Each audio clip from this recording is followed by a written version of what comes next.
Thank you guys for joining our call today. It was on a very short notice, so it's extremely cool to see you all here. And yeah, Maxim, just go ahead. Today I would like to continue the demos that we have started over the last two calls, for the last 2 weeks.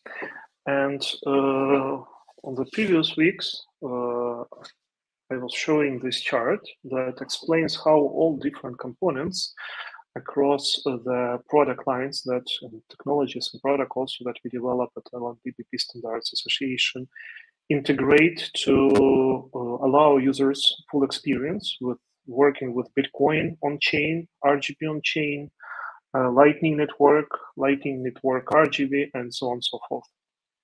And on the last call, we had demos that were showing the functionality of the cold wallets and hot wallets using descriptor wallet library that we developed in LNPBP Association and recently finalized it. So you can perform actually all the possible operations with Bitcoin on-chain payments, and it does support Taproot, it does support Miniscript, it does support arbitrary complex multi-sig setups, custom time locks, and the most important, probably, complete separation of the private and public keys into two different devices via gap mode, and so on and so forth. But this wallet is not the most interesting part of the story. The most interesting part, of course, is the Lightning and RGB. So we will continue with the demo into these things to demonstrate how all of them are interoperating together. And tomorrow I would like to continue with showing you the work in progress on the Lightning implementation. The Lightning implementation we are doing called LNP, standing for Lightning Network Protocol. Well, and Maxim, yeah. If you think that you are sharing the screen, you are not. From the very beginning, or from some point of time? Yes, from the very beginning. Oh. Okay. So last presentation, I was showing this slide explaining that there are different components that all interoperate together. RGB, wallet, Lightning Network, on-chain operations, and we started with the wallets, which I just described, and then I said that they are all interoperating with each other, and over the next presentation we will be uncovering that topic. And today I would like to proceed to the demonstration of the Lightning work in progress that we are doing, and it includes both complete implementation from scratch of the Bolt standards, implementation of the node that is full Lightning node, and also further advancement of the Lightning protocol by bringing into it support to RGB and to Taproot and Schnorr signatures and many other features, which we call a Bifrost. The roadmap for this work in progress is to have by the end of this year a Lightning node, we call it LNP node, fully operational with the legacy Lightning network. What is legacy Lightning network? Well, it's the name for the current Lightning network defined in Bolt standards. Why we name it legacy? Because it's a kind of joke that everything now that doesn't use Taproot became instantly legacy. And once we will get LNP node fully compatible with the Lightning network, we will focus on completing the Bifrost implementation early next year, including completion of the standards. Why it is impossible to just do a Bifrost node and not get implemented the full Lightning network protocol? Normal Lightning, well, unfortunately, if we will do that, we will break liquidity between two networks, and these two networks should be completely interoperable. So the node, there should be at least one node that is able to fully operate in both legacy and Bifrost mode, and nobody else is going to do that. So we have to basically create the node that does that from scratch. The work on the Lightning node, the LNP node, has started more than a year ago. And about a year ago, we were doing already a presentation of how LNP node works. and this node was able to operate primitive RGB assets and create channels and do transactions in RGB assets. The only thing that was important, there were two main things, issues with it. The first, it was completely separated from the Lightning Network, so it wasn't interoperable and wasn't able to connect to existing Lightning nodes.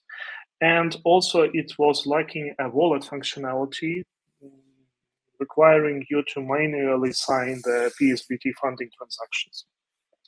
So today, I'm happy to announce that first we got LNP Node fully connectable to the Lightning Network, and also with the descriptor wallet that I made presentation over the last 2 weeks, we've got the wallet functionality into the Lightning Node. And today I would like to do a demo and explanations about the Lightning Node, the LNP Node. The goal is, first of all, to showcase how it works, such that people, early adopters, can start playing with that. And also, we're really looking for developers, Rust developers, who can help to work on the node. We have even some funding to get them on board into the association. And this will be long-running full-time project. So we are talking about not even a single year, but more like long-term perspective. So if anybody is interested in working on the new Lightning implementation, also including Taproot support and many other exciting features, please tell us. And I hope that this presentation will help to attract such people and also can work as a way to get intro into how the node architecture is organized and how the node is working. So let's jump right into the command line and the demonstration. I will be interrupting this demonstration with slides explaining different parts of the architecture and workflows and so on. But the first thing that I would like to start with is just the installation of the node. So we start as usual with cloning GitHub repository.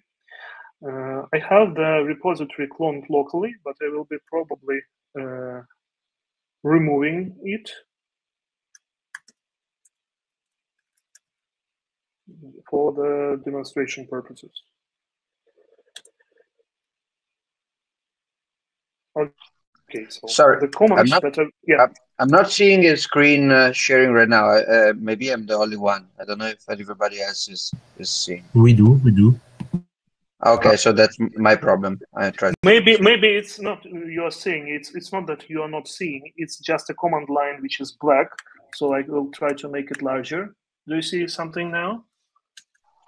Not yet, but I'm using mobile, so maybe it's. I will try to play around until I see it. I just wanted to be sure that everybody else is seeing it. Thanks. Okay, thank you. Hopefully it will get through. I'm doing the git clone. This is the URL of the repository, and I will give you the links in the slides as well, so you will be able to check it after the presentation. Now I see you. Thank you. Thank you very much. Oh, perfect. And once we have a repository cloned, we can move to it, and we need to execute build command. But before executing this command, I would like to show the structure of the repository. And I will probably use Midnight Commander. So you see that there are directories for the node itself. This is node directory with the source files for the RPC interface, such that clients can connect to the node, and for the command line interface to the node. So these are separate CROTs, Rust CROTs, residing in the same repository. And to compile the node you need to specify the path to the node directory. And the reason to have this multiple CROTs is that if somebody would like to run the node on the server and connect from home from a command line, they would not need to compile the full node. So they can just compile the command line interface. So the command to compile is cargo install. We will need to provide the path, as I said, and the path is node directory. And we also need to specify that we are using all features. Otherwise, not all of the binaries will be built. And because without these all features, we will build just a library that can be used to use this Lightning node inside other software, because the node is embeddable into mobile wallets and so on and so forth. So we have different modes of compilation. And also we discovered that it is very advised to add the locked flag, because it will prevent from updating the dependencies, because frequently people update dependencies abandoning semantic versioning, and that breaks build randomly. So please provide this locked flag just not to get into the that kind of problems. Install. Oh, I have a mistake in the comment. And the compilation takes some time. It's much longer than for descriptor wallet, since we have much more code here. And while it compiles, I will switch to a browser to show how it looks, the repository of the node is looking like. It's LNP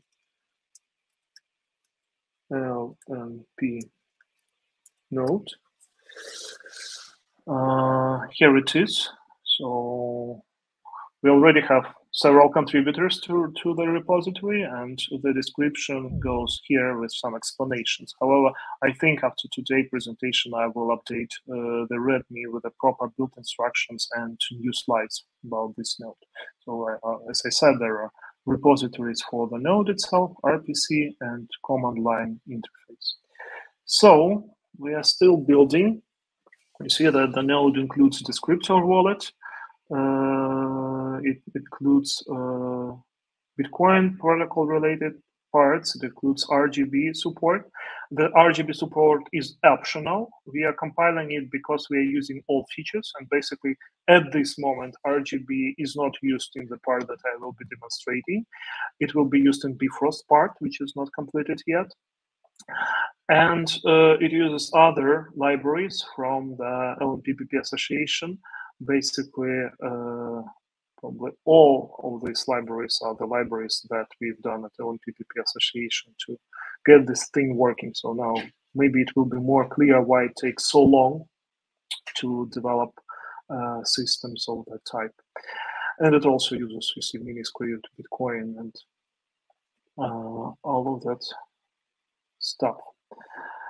We have binaries being finally compiled. Yes, and you see that we have a number of executables. So the node consists of multiple executables. Here they are listed. The node itself is LNPD, LNP daemon.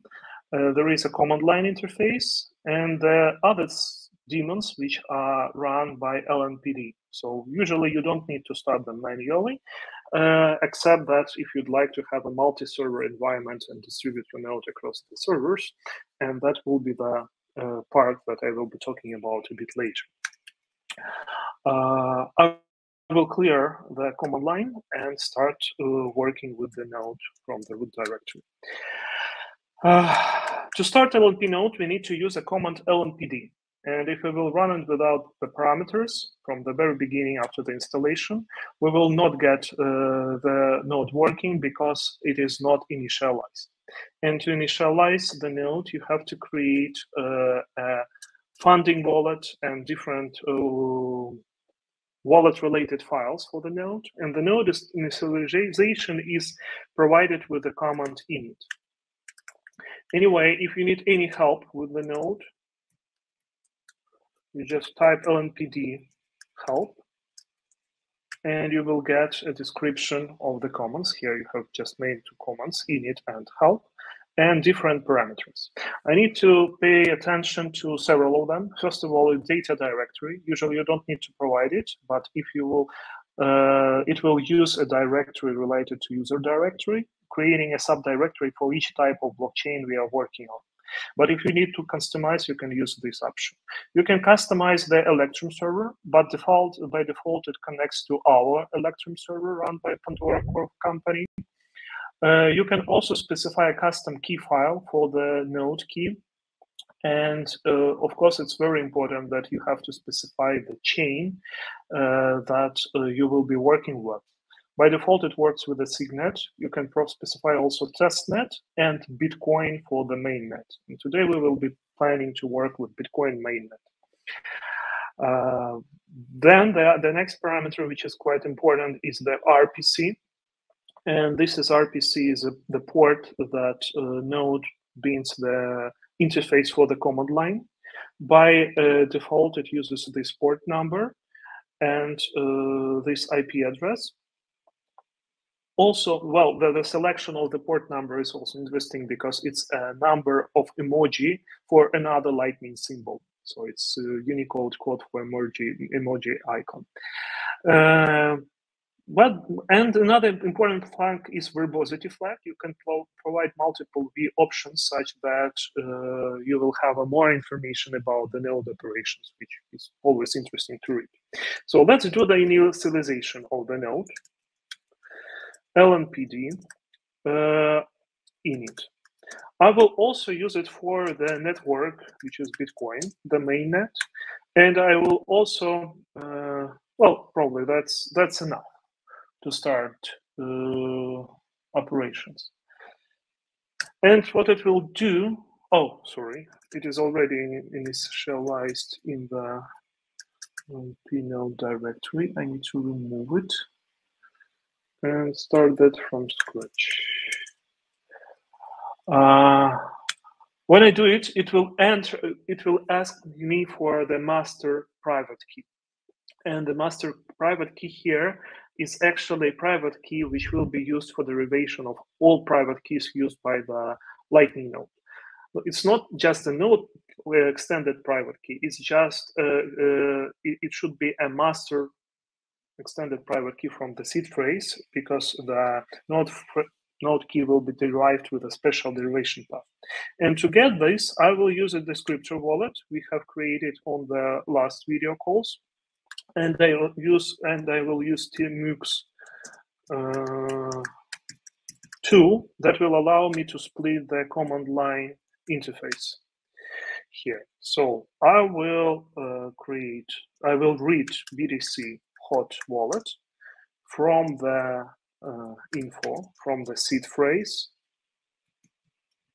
that we have created. And if I will read it, I need to type in the password. If I will need to read it, for now, I will get only public keys. So since the last demo, we have a change that by default, the command doesn't print the private key information. And for printing it, we need to use special flag with a capital P. Again, entering password. And where are the private keys? Well, they are hidden as a black text. So I will just copy one of the private keys. And now I am ready to initialize the node for the Bitcoin network.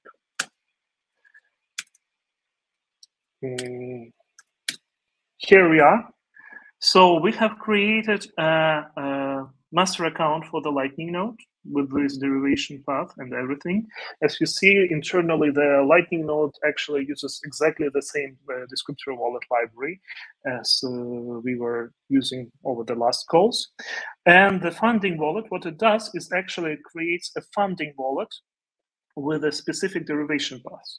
The interesting thing that you can use a custom derivation path for the funding wallet, not just the WP key hash, but even taproot for normal Lightning network, because nothing prevents you to fund the channel from the taproot transaction. And it also generates a node key file, saving it to a separate file. And this is the node ID derived from that node key.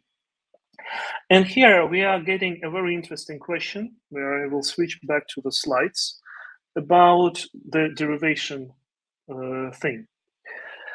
The normal workflow related to the Lightning wallets is that each Lightning node has a funding wallet. That is the wallet we just generated. And this funding wallet keeps funds on chain.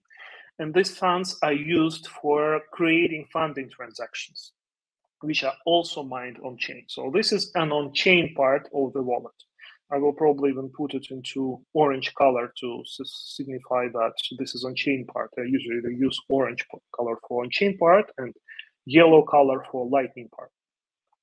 And to get, first you need to get funds for the funding wallet. And you do that by sending funds from any other wallet into the funding wallet. So Lightning wallet, in fact, has to deal with the three things: with a funding wallet, with the funding on chain transactions, and with the channel transactions which are signed locally and not published into blockchain. And the question is how to deal with all of that stuff, because additionally to the funding wallet, the Lightning node has a thing called node key. And this node key is a key, secret public key pair, and they are not used for signing Bitcoin transactions at all. What they're used for is that they are used for encrypting communications over the P2P Lightning network. And if you lose your node key, you wouldn't be able to recover your node ID, and you would not be able to recover your previous channels. So all of this information is actually have to be backed up. And usually when we are talking about backing up node, people frequently think only about channels and forget about these parts. And when I was working on the implementation of Lightning Node, I discovered that there is no existing standards or recommendations how you can do a hierarchical derivation of all this key from a seed phrase. And that's why I wrote a small proposal. You can find it on this pull request, and it will be LNP-BP 46 standard.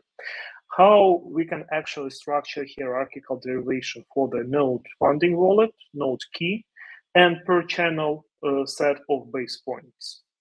And the idea is to allow restoring most of the node information, except the signatures that are kept as a part of the channels, from a single seed.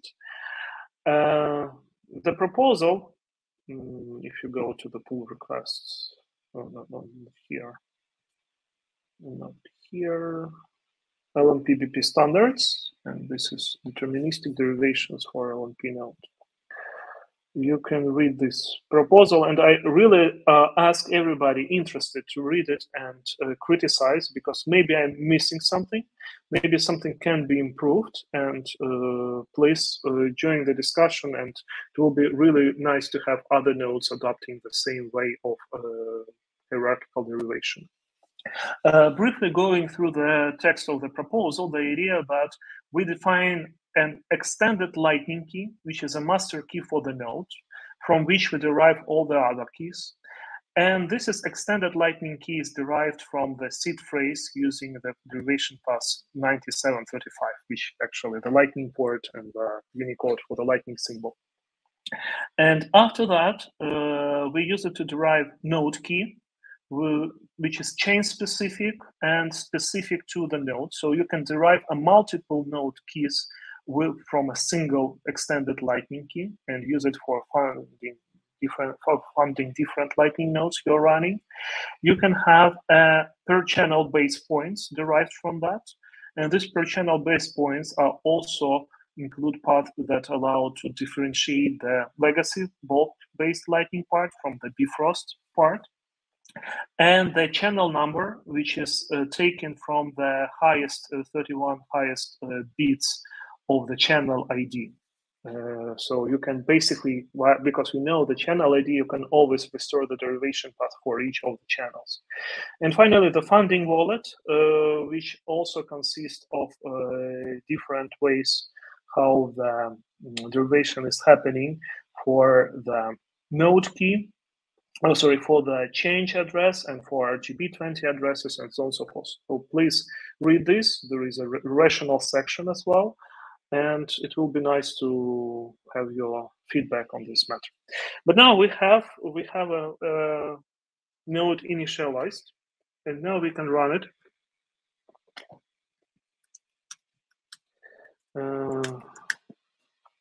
With the LNPD command.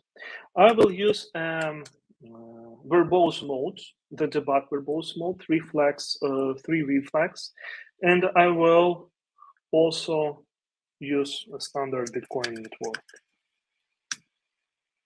So what we have now is that Lightning Node has started. You see that it uses local node ID, the same ID that we just generated. It creates several interfaces. I will be talking about them later. And it also detects the funding wallet with a proper description. And finally, it initialized a daemon called signer daemon. And this daemon will be doing all the signatures for the node, for the transactions, for funding, and for everything else. And this is the only daemon that has started. I would like to pay your attention to the fact that by default, Lightning Node doesn't bind to any port because we don't want the node to be accessible from extended network without user knowing that. So if we would like to start the node that will bind to the local port, we can do two things. The first thing is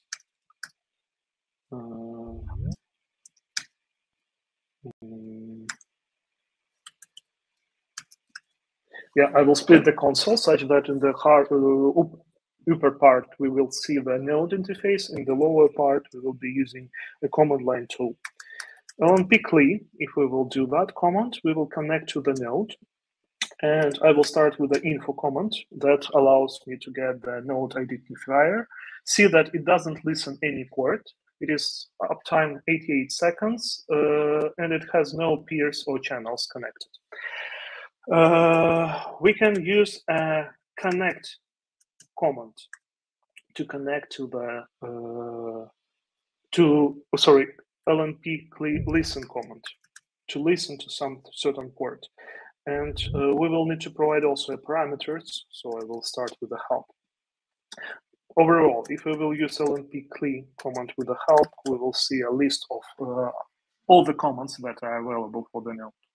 So specifically to do a listen command, we will need to provide, sorry, it's not fitting the screen. We will need to provide an address and the port number.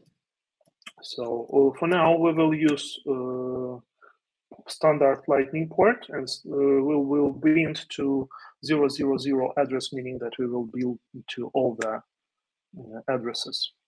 And you see that actually it has launched a new instance of peer daemon, which will be listening for the incoming connections as a separate daemon. And here in the console, we see that peer daemon has started, but the address is already in use because I have the C Lightning, which I'll be working with, and this C Lightning prevents me from binding the same address. So I will need to use a different address this time, and maybe I will use the port 88888. Again, it's already in use 8888 by some of the services, so no 99999. Yeah, now it works. Good. Awaiting for the incoming connection. So we have bound this address, and connection daemon is listening for incoming connections. If we will do, I will detach from the session to show you the screen. If I do an htop, we will see, first of all, that I have a lot of processors, of course, but also we will see the LNP daemon itself here running. And we will see signing daemon running as well. And also a peer daemon listening for incoming connections on the port 99999. So they are all running correctly. Let's get back to the session. If I check the LNP info, I will see that information that it is bound to this port. I think this is an issue that it still thinks that it is bound to other ports, which it failed to bound because of the other daemons present there. So I need to fix that bug, but still no peers or channels connected. Another thing that I would like to pay your attention to is the fact that I will break the daemon execution. And just to get rid of this listen command that you have to execute each time, you can simplify that by providing listen flag. and specifying port number right here during the startup of the daemon. Not that port.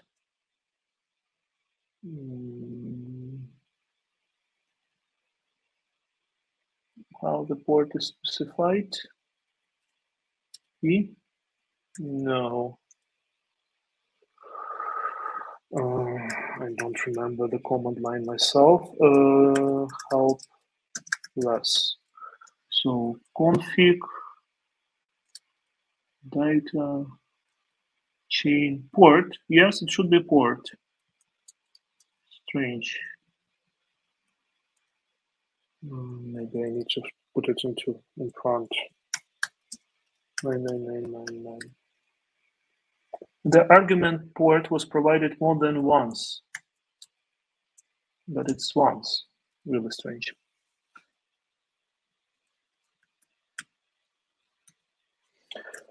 Okay, so just to show you that this thing is really working, I will go to my local computer and run it through the console here.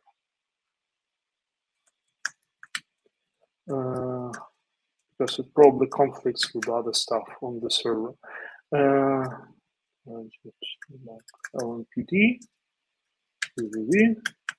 listen to with the default port and network Bitcoin. And it's already used. Yeah, I have some other LNPD running somewhere else. Oh, here. A lot of them all around the place. Again. Yeah, finally. You see that we started the node, and because of the listen part of the command, it instantly listens to the TCP socket, the normal Lightning port, on all of the addresses. And we have the peer daemon running as well. Another thing I would like to attract your attention to is that it also checks the fee rate at the startup with the Maxim server. So you see that Lightning node can start and beam to the port in different ways. Another important parameter for the Lightning daemon is the mode, how it runs subdaemons. Here you see that the subdaemons are in fact separate processes, because if we will do htop command, we will see that we have a peer daemon running separately. We have a signing daemon, all of them as separate programs. This will not work with the mobile devices, and in many environments this is not desirable. On the other hand, in other environments, you would really like to have different processes. This can be controlled with a separate flag, and this flag is actually threaded daemons. If you will use threaded daemons flag, you will get all of the daemon.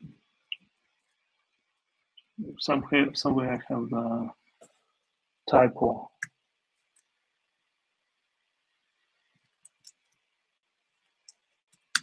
Yeah, here we are.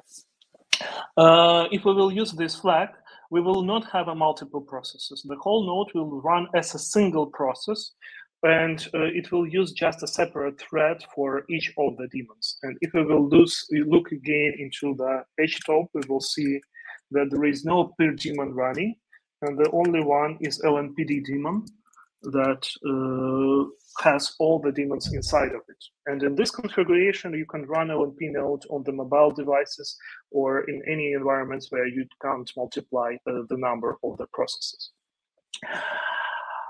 This is, from what I know, this is quite important.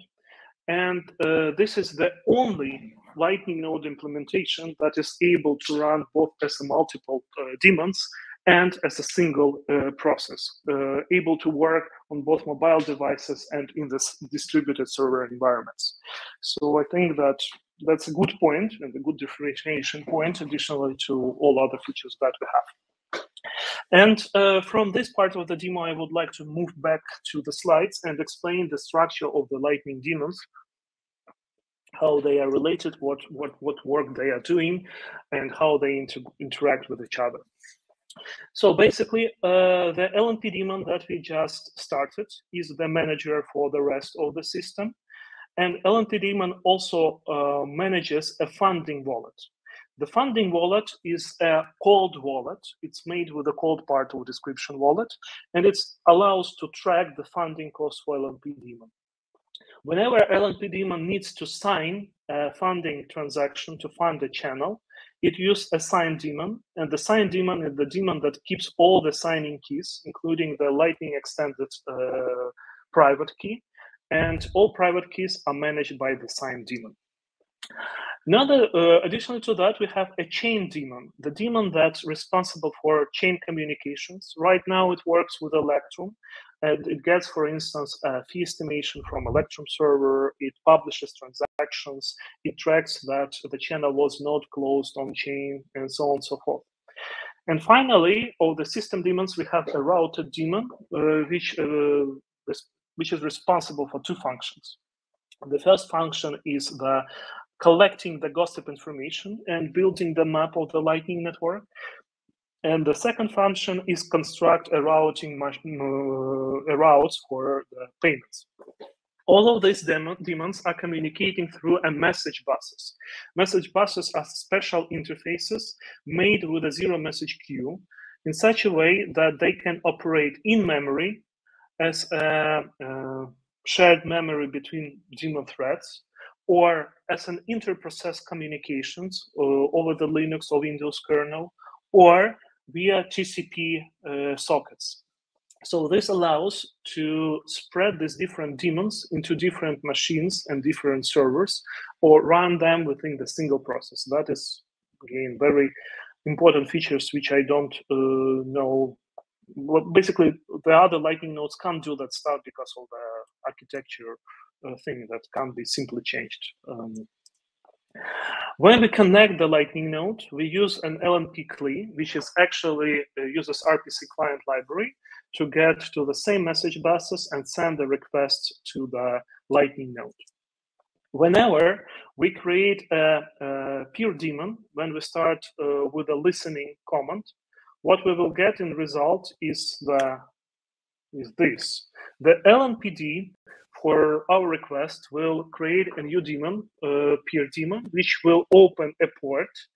And through that port, the Lightning Network peers can connect to our own node. Additionally to that, of course, we can instance new peer daemons, each per connection, per remote node. And we have a channel daemons, which are created whenever we do a channel. So these all the daemons that compose the Lightning node, and these all daemons are managed through LNPD, and they talk to each other through the same message bus. So basically, we have a very distributed architecture. Why? Here are all these communications. Like when the channel daemon needs to construct the routing information, it talks to routing daemon. When it needs to track the status of the transaction, the funding transaction mined on chain, it talks to chain daemon. When it needs to sign the new version of commitment transaction, it talks to sign daemon. Why it is important? Well, because for instance, you can put a sign daemon into a separate server, separated from the rest of the Lightning node, in more secure environment, and all the rest of the daemons will be communicating with it via a dedicated connection line. More important, that this infrastructure allows you to build services, Lightning service providers, a topic of quite big interest, and I will spend several moments to explain what it is and how it will work with LNP node, the way that it can't work with any other node. For instance, you can split the node across multiple servers. You may have a certain public internet space as a company running Lightning service provider. You can have a public internet space, and in that space you will run peer daemon talking to the Lightning network. The rest of the node will be put into demilitarized zone inside the intranet, and even there, you can split the node across multiple servers and data centers. For instance, the single server with good computing resources can run the main LNP daemon, chain daemon, tracking the chain transaction, and routing daemon, having a large routing map in memory. And for instance, this server can be used as a trampoline node that creates a routing routes for all the other clients and nodes around. At the same time, you might separate the signature signing servers into one or even more than one instances, because Lightning Node can work with a multiple signing servers. And these signing servers can have a different signing policies, which transactions they actually sign. And this setup may be very useful for exchange environment, because exchanges usually have multiple signing servers with multiple policies, and you need to do several signatures to fund, for instance, a Lightning channel. It is possible with the Lightning node, with the LNP node. It is not possible with any other node as of today. And finally, the specific channels will can scale. So you can have thousands or even millions of channels managed by the same LNPD and the same routing daemon, having several signature services doing signatures for them. And these millions of channel daemons can run across different data centers. So this is the example of the large-scale infrastructure, how you can scale LNP node up. On the other hand, there is another setup that you can follow if you are a wallet developer and you would like to provide your users with both Lightning functionality, but you don't want to have the users to have a custodial wallet. You don't want users to trust you with the private keys. The users may run components of the Lightning node which are specific to signing and to channel management on their mobile device. And when the mobile device is offline, the Lightning node will be still operational. You will have everything in the cloud, and there will be a part which is not user specific and will be shared across all of your clients, running Lightning wallets. For instance, you will have the same routing database and the same on-chain tracking service and watchtower. But you will run a dedicated per user instances having the channel daemons operating instead of the channel daemons which got offline on the mobile wallet. And when you get a transaction routed through the specific channel daemon of the user, you can use an Apple or Google push notification to ping the mobile device and get the signature for the updated commitment transaction in background. So as far as I know, again, this architecture is not possible with any other wallet. There is a C-Lightning work by Christian Decker who did this green light thing, and it's very related. And basically, I have to confess that all these architectures, they were discussed with Christian as well, and some of ideas came from him, some of ideas came from myself. So we shared this concept, and basically a green light service by Christian made with pretty much the same approach, with the exception that the C-Lightning can't be made a single process. So you can't pack the whole C-Lightning into a single mobile device, as it can be done with LNPD, because it can fully run on a single mobile device if needed. This complexity of the management is not for the end users. This is for exchanges, this is for wallet developers, this is for those who would like to set up a Lightning service provider infrastructure. If you are a wallet developer that don't need all that complexity, when we will finish our work on the RGB, LNP, and Bifrost, we will, together with them, we will be releasing a Citadel Runtime. A Citadel Runtime will be a product, not by association, but by Pandora core company. It is open source product, but we will provide a commercial support for it. And this product can be embedded into mobile wallets or any other form of a wallet. It will be shipped as a single library, and inside it will contain the LNP node, it will contain the RGB node, it will contain the hot and cold wallet part for mobile devices. And we will also provide a cloud server service. And the Pandora Core will also operate as internet, as a Lightning service provider. We're using this architecture that I described, and the users can just subscribe for these private instances in the cloud. So that's about the infrastructure, the Lightning service provider infrastructure. Now let's move into how the actual channels work. But before that, probably I will do another part of the demo about connecting to the Lightning node and getting connections working.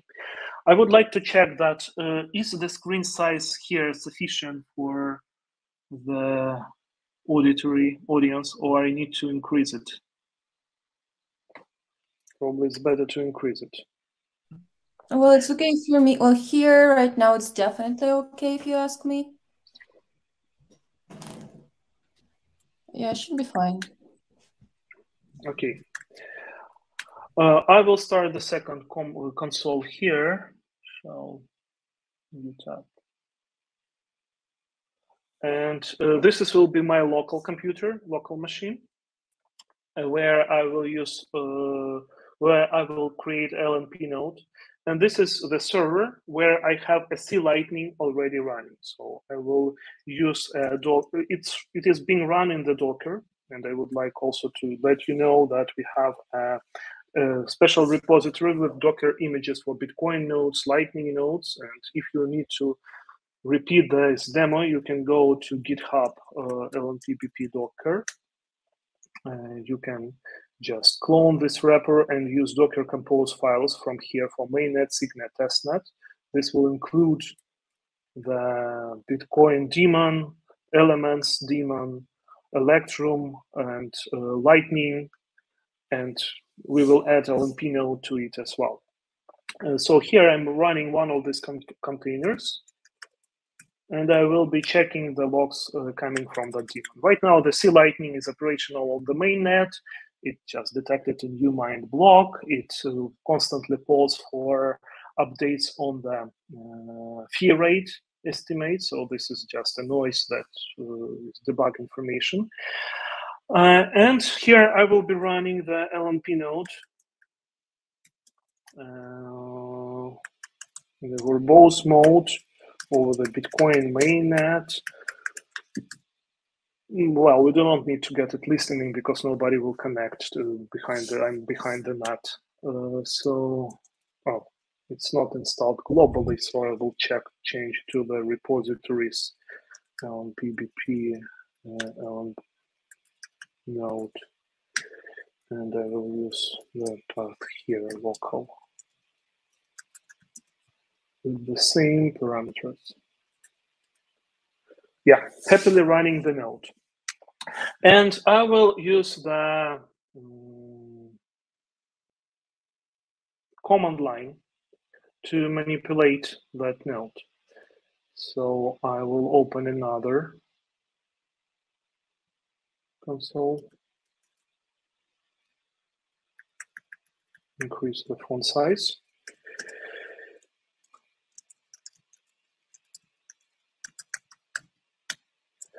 And connecting to the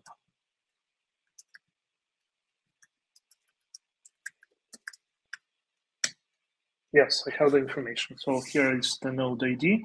Actually, I'm using the same derivation path, which is on the both server and client, which is a bad thing. So I will use different derivation on the local machine. And for having a different derivation, what I will do is just derive a new key. BTC hot wallet info from the wallets VP hash print. I have this extended private key. I will remove the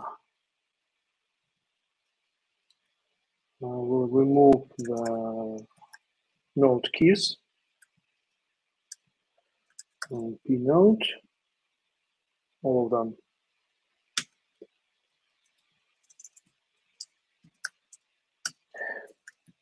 And I will init the node again using this key. Yeah, so we have a different node key for now. So we have F2, 03 F2, and here on the server we have a different key. This one, it was this one. So let's run the node once again. Here we are running with this different ID and checking the info. Yes, we have a different ID now. Now let's see what commands we have. We have a command peers, returning the list of peers. We have a command of channels, no channels, and we have funds command that allows you to check the node funds. And right now we don't have a funds, and we can use this address to fund the Lightning node. So I will probably send quickly on the other screen some funds to this wallet address. Just give me 1 second.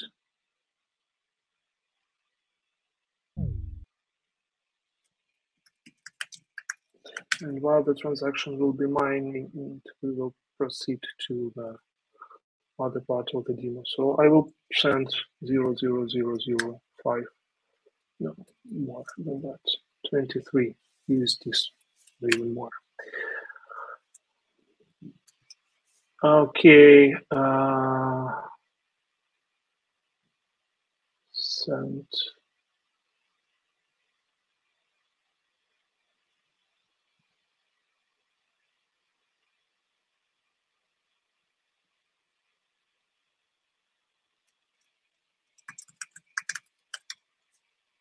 Broadcast.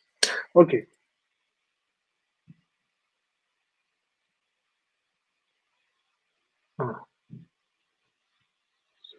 It's not sent.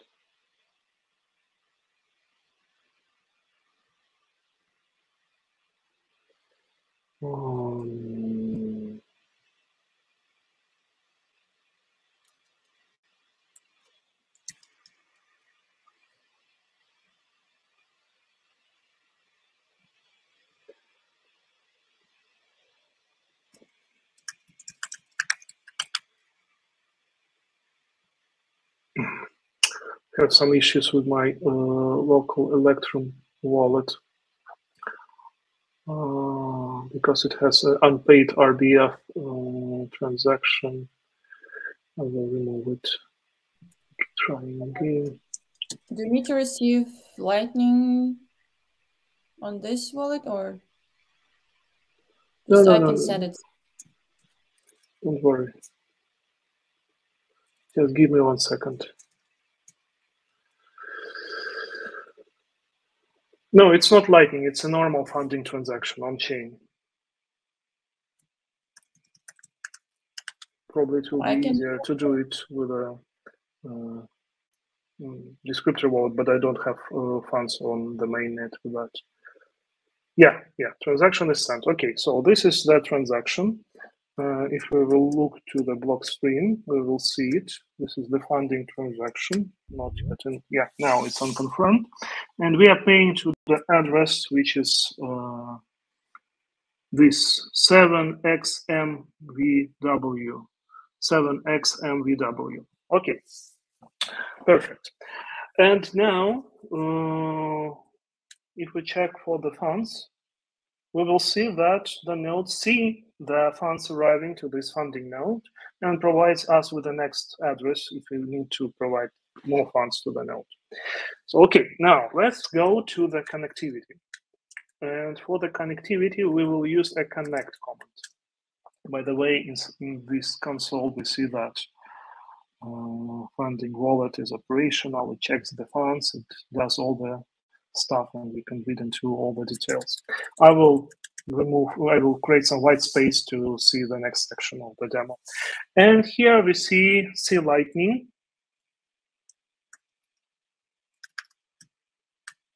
logs going on this screen. So C Lightning logs, LNPD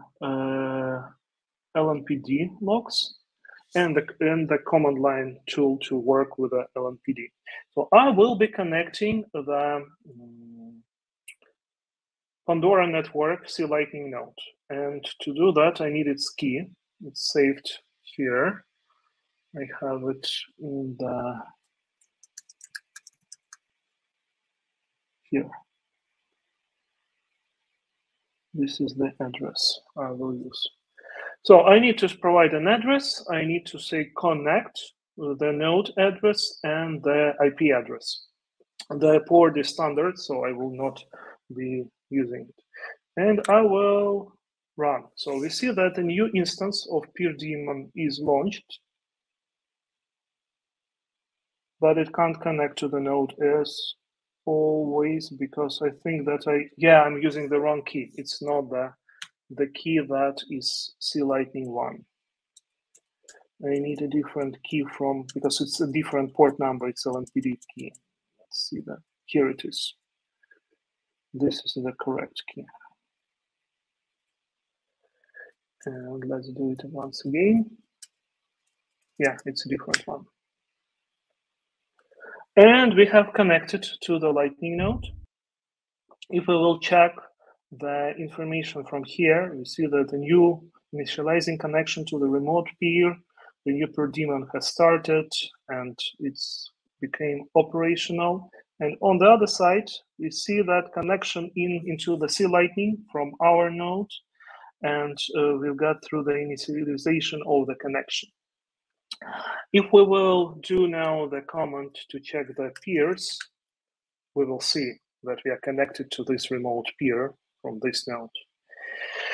So that's a good step. We are now connected to the existing Lightning network, legacy Lightning network, to C Lightning there, and C Lightning understands what we are saying to it. Now let's get back to the slides. And before we will go to the demonstration of the channel part, I would like to spend some time explaining how the channels actually work with LNP Node. And the interesting secret about that is everything in the LNP Node related to channel is made as an extension. So everything is an extension, and channels are actually extensions to themselves. How it works? The channel daemon manages a channel state and signatures, and it communicates to the Lightning network through the PeerDaemons.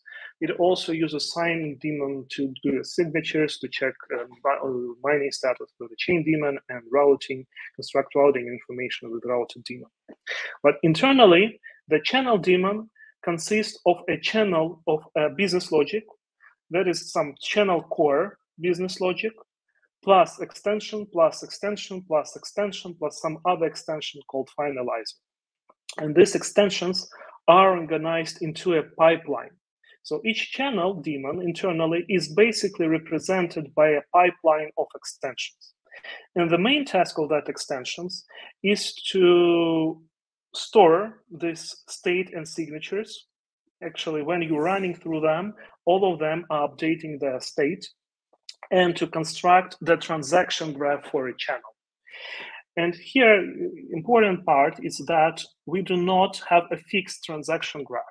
Each channel may have a custom transaction graph. And the transaction graph we have in the legacy Lightning network today, defined by both standards, is just one of the cases for the transactions graph. Nothing prevents you from operating other forms of them. So basically, when some remote peer talks to your channel, this information first goes through the peer daemon to message bus to channel daemon, and internally it gets into this pipeline. So each message from a remote peer progressively processed by each of the extensions over the pipeline, and you always define a deterministic order which extensions process the messages first and which process the messages next. And each of these extensions parses the message content, updates states, and changes the transaction graph. And as a result, they are then reporting back and they are constructing the message that is sent back to the Lightning Network peer. So that's how channel daemon is operating.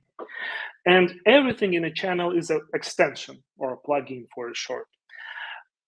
Today, when we are talking about bolt channels, and I will be calling the existing channels with a legacy Lightning Network defined by bolt transactions simply bolt channels. So with the bolt channels, when we do an HTLC, it's actually an extension on top of a channel core that adds transaction outputs for HTLC, that stores the HTLC secrets and hashes, and that actually produce signatures for the HTLC outputs spent into HTLC transactions. If we will have a feature of the Lightning Network called Anchor Outputs, it's another extension that added on top of the HTLC extension. And finally, when the outputs are sorted lexicographically, again, according to the bolt, it's another extension which operates as a finalizer. So here we get channel core logic, then HTLC extension, then anchor extension, and then lexicographic ordering for finalizer, which come together construct the transaction graph for the channel. And what actually channel extension can do is it can read state from incoming peer messages. Each of them get each of the peer messages. It can contribute to composing messages to other peers. It can remove transactions to or from the graph, and it can remove transaction outputs to and from the graph. So basically, the graph is constructed as a result of passing the peer message throughout the extension pipeline. And extensions manage their own state for themselves. So HTLC signatures are kept by HTLC extension, not accessible by other parts of the channel business logic.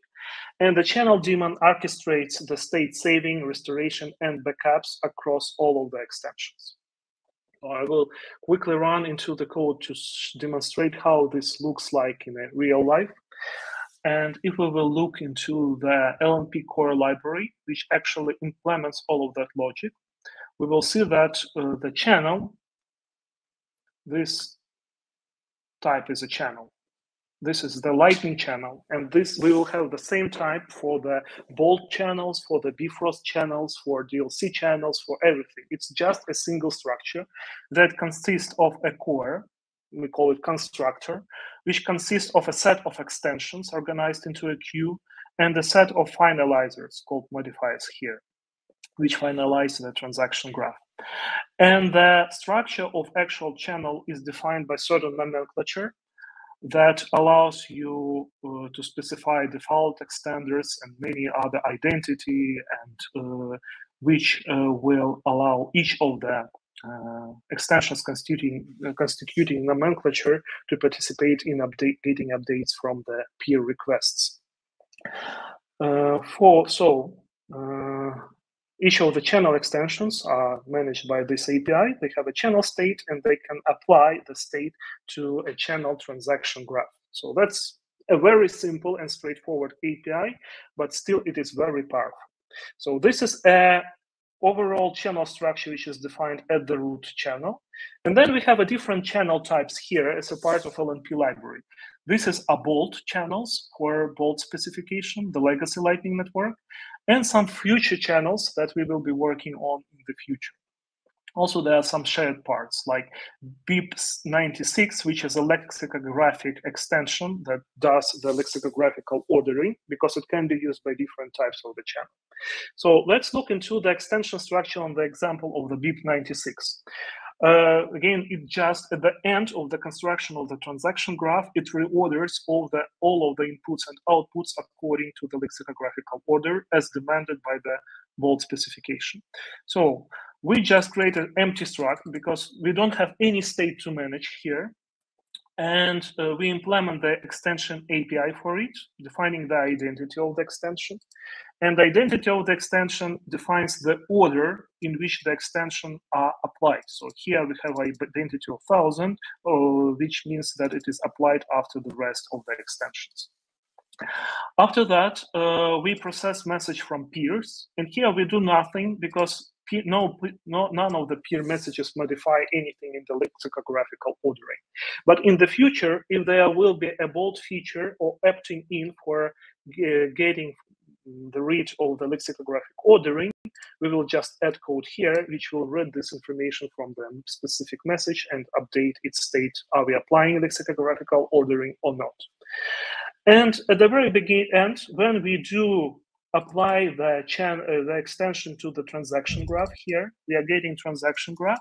And the only thing that we do is we get in commitment transaction outputs to reorganize with a lexicographical order and apply the same for each of the other transactions. And that's all. So you see the simplicity of the code. This function of lexicographical order is already part of the descriptor wallet library, which basically allows to lexicographically ordering anything inside the transaction, PSBT, and so on and so forth, including private key. So that's how it's simple to write an extension. And when we will have a new feature in the Lightning Network, in the board, we will just write in a new extension. Anybody can do that, and updates to the new features of the legacy Lightning Network will be done in this way quite easily. If we will look into the core logic of the bold channel, we will see it defined in the channel file. There is quite a lot, and channel is basically an extension to itself. And I wouldn't be going through all of the details here, but for instance, you will see that the core of the channel, it has some state. For instance, it has the local amount, the remote amount, current commitment number, commitment signatures, and some other parameters like a policy. A policy is a set of limitations on how a channel should operate, which comes with the bold standards. For instance, it can say what is reserve of Satoshis should be, what is amount of maximum accepted HTLCs, and so on and so forth. Then we will see that we have this update from peer, the extension API, which is applied to extension core. And on each message from a peer, like opening a channel, we will do some business logic here, processing different messages through this interface. So that's how the channels are actually working. And you see that HTLCs is just another extension type, and they are managing the signatures for HTLC transactions themselves. And anchor outputs is another extension type. So that's the architecture. Now, while we are navigating through the code, I would like to point out another thing. That constructing channels like that do not only allow us to quickly adopt new bold changes, but also allow us to start with the bold Bifrost concept of generalized channels with no additional work required. So that's why I'm saying that hopefully we will have in January and February the first Bifrost working prototypes, because basically we don't need to modify the Lightning node in any way. We just need to write Bifrost specific functionality of generalized channels, and they are all mostly there. Because Bifrost is basically about channels which may have an arbitrary number of participants. It can be done with this channel structure. It may have an arbitrary number of custom commitment transaction outputs, like you can add DLCs or RGB modifiers. It can be done with this extension pipeline. Or they may compose one of the channels on top of other channels. And because everything in channel is a plugin, we will just add an extension for PTLC next to HTLC, such they will be able to work inside the same channel for RGB, someday for DLCs, and someday for other channel types, which can be combined and plugged into other existing channels. So that's the plan that we are working on, and that's a vision we have started the LNP node with. And extensions, in fact, are locking channel compatibility. And what can't be done with existing Lightning nodes because of architectural limitations, because if you would like to put one of the channels inside other channels, you would be limited by the Lightning node architectures. And that's why we are not having a channel factories up till today. With the LNP node, this is from day one, and basically you can compose one channel on top of other channels. Extensions work not only for channels. We have a special extension types for routing and gossip processing. So for instance, currently gossip protocol will be implemented with extension, but you may have alternative gossiping protocols working in parallel. The same for routing. You may, additionally to existing routing defined by Ball7, you may add a trampoline routing or ANT routing, or you can create your own custom routing extension and use it with LNP node. So LNP node unlocks the way to experiment with the new Lightning additions. And the ultimate goal that we have, which probably will not be that soon, is to have all extensions to run on the Alluvium, the virtual machine that we created this summer for RGB smart contracts, but which can be applied to the Lightning Network as well. And it will be applied in a way that external developers will be able to create new channel types, routing algorithms as Alluvium code and distribute it to users who can plug them into their Lightning nodes in a hot model or in a hot mode. So now, because this presentation is dedicated also for developers, we really like to engage the coders and excite them with the project such that we will have more development force working on the LNP node evolution. I will spend several minutes explaining where to look for different parts of the code on the functionality that I just have shown. The important thing is that the whole of the LNP node and LNP implementation is split between two main repositories and two main blocks called LNP node and LNP core. I will provide URLs to them in a moment. And if you will look into my development environment, I have LNP code, when I will LNP core library, where I was showing all this channel business logic and extension business logic, and LNP node library, where we have all of these daemons, like channel daemon, LNP daemon, peer daemon, routing daemon, and so on. What is the difference between them and why we split them apart? Well, we split them apart because abstraction is crucial for extensibility. And the difference between these two parts is that everything related to Bolt or to future Bifrost related LNPBP standards is a part of LNP core and nothing else. So everything that is standardized, that is part of the Bolt or LNPBP Bifrost is there. And in LNPBP core, we have implementation of Bolt 1, 2, 3, 5, 7, 8, 9, and we will add the Bifrost standards to it as well. With LNP node, we will get everything aside from the standards. And what it includes, first of all, it is a storage management, backup management, and management of different daemon processes, as I was describing, like threads or processes and so on. Additionally to that, in LNP node, we have a management of private keys and funding accounts, which I also have shown. And this is done with a library inside the LNP node, the descriptor wallet library I was presenting on the previous demos. Addition to that, we have two minor libraries called Internet2 and Microservices with the same differentiation. In the Internet2, we have, it is a library that have implementation of the core standards used by both legacy Lightning Network and Bifrost. These are networking interfaces. Basically, these are Brontite or Noise XK encryption protocol defined in Ball 9. And we basically split this definition into two standards to make it more readable. So it is the same standard, but just restructured into LNPBP 15 and LNPBP 18. And also onion routing standard.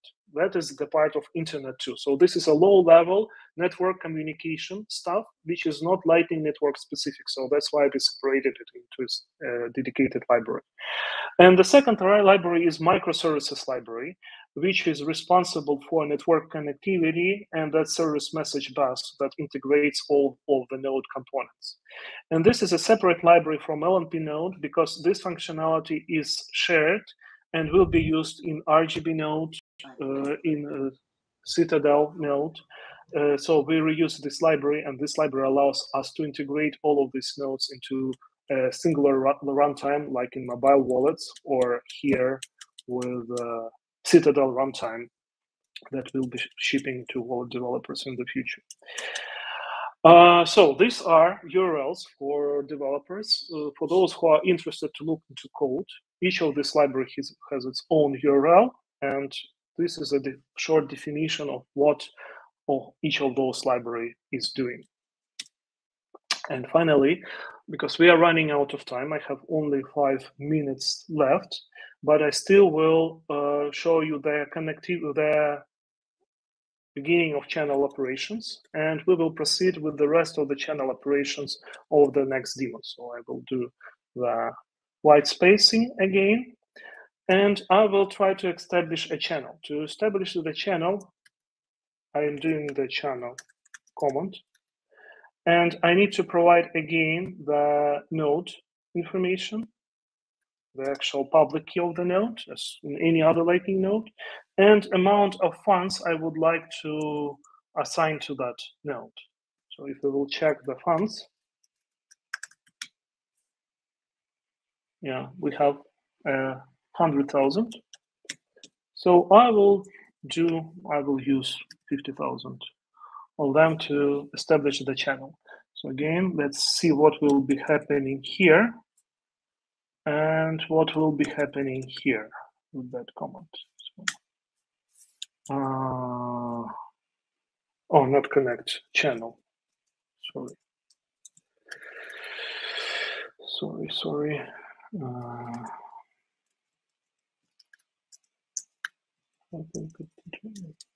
Channel. They also don't need this IP address anymore. Oh, so create or open.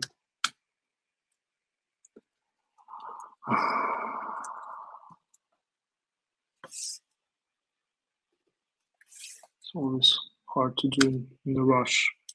Public key with representing .node ID. Maybe I still need to provide IP address. Yeah, here we are. So we're seeing that we launched a new instance of channel daemon.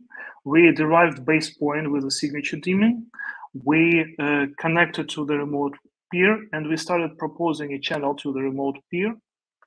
And if we will see here, we see that the C Lightning has accepted the channel proposed by us. So it got the open channel request and it did acceptance of it. And if we will look here, we will see all the guts about that process, which is actually launching a new channel daemon, deriving keys, sending requests to the remote peers, reporting progress back to the client interface, opening the channel, and all that kind of guts. The interesting part of that is that you see here that we got dynamic reporting even in the command line. This is because of this message bus. So the client also connects to the same message bus. And this is important, for instance, for mobile wallets, when they will be integrating LNP Node. It wouldn't be that they just give it to LNP Node a command as to a black box and don't know when it's actually completed. They will have a constant updates coming back, which will allow them to control user interface of the wallet and present user with the relevant information in real time in the reaction to the events in the LNP node. So this actually extends the user experience in this way. I will stop the presentation at this point because we are running out of time. And we will continue the next week. I think that I'm still able to spend like 10 minutes or 15 minutes to answer the questions, if there are any. And we'll be happy to see you the next week. So any questions? Why next week? We have a week called. Yes, we have a biweekly calls, but then there are holidays, and I think that I can do I wouldn't be able to do a call in 2 weeks from now. So I propose to have the finalization of the demo on the next week. Okay, got it. Thank you. So Julian is asking about PTLCs and how would LNP Node deal with that case? Again, the PTLC is basically an extension. Anybody can write it. I will be happy that if somebody will help me with that. Basically, you create, you copy and paste HTLC, you replace the hashes with the public keys, you add adapter signature library, and that's all. So the estimated amount of work is about 1 week or so. That's how it can be done. But again, PTLCs will not work with the existing Lightning Network because both standards, they do not support it, and other nodes will not understand this. So you need a Bifrost thing completed, which I hopefully will have in January. And then people can start experimenting with PTLCs because the whole structure of the channels in Bifrost are all taproot in. So you cannot do only taproot outputs in Bifrost because I think that there is no reason for you not to have the taproot outputs. They should be enforced. And with the taproot outputs, you can do PTLCs and Schnorr signatures required for adapter signatures.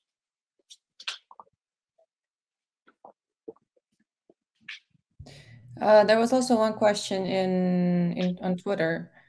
Is the Lightning Node written in Rust a prerequisite to building out the Rust compiler? Sorry, is the Lightning Node written in Rust? What? Is the LNP Node a prerequisite to building out the Rust compiler? To me, the question does not make any sense, but maybe I just...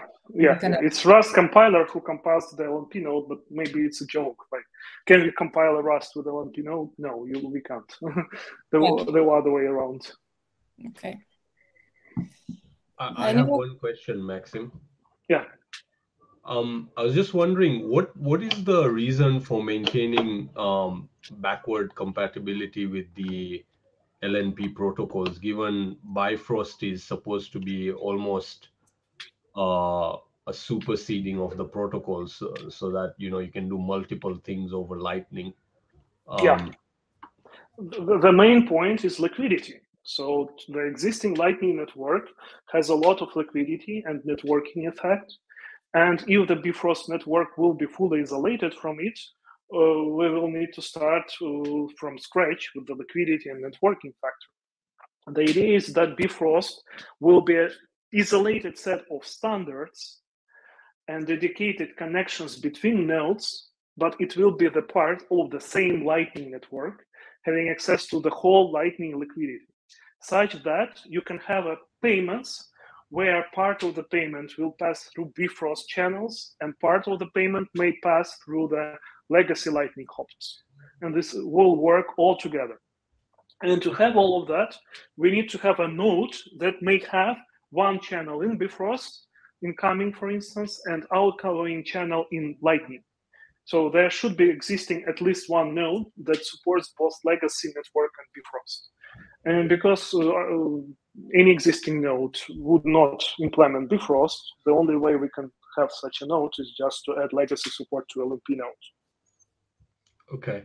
And will there be, given there are going to be primitives that allow you to tap into Lightning for liquidity, will there be similar things? Because the way RGB is built, you can build a multisig and a bunch of signers for a particular issuance of an asset. And then you might have somebody else issue another type of asset and he has his own setup. Is there any format or way for you to talk across these issuances so that you can do interesting thing cross-asset? You can do that, but only inside Bifrost, because in the rest of the Lightning network, in the legacy Lightning network, you don't have RGB assets. Sure. Okay, thanks. Really interesting. Thank you. Yeah, you are welcome. More questions?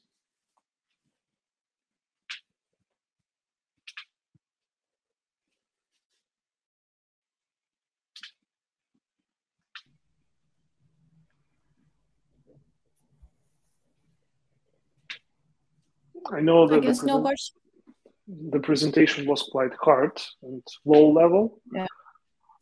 But again, our aim this is very early days of development, and we would like to attract more developers and early adopters to it. And we will get to the user interfaces. As you remember, the My Citadel wallet we were demonstrating in May on mobile devices. We will have these fancy user interfaces in it, and we will get to the integration of LNP Node in the spring next year, and that's when the people will have access to all that stuff, but not just the Lightning payments, but with the Bifrost and RGB assets also all put all together.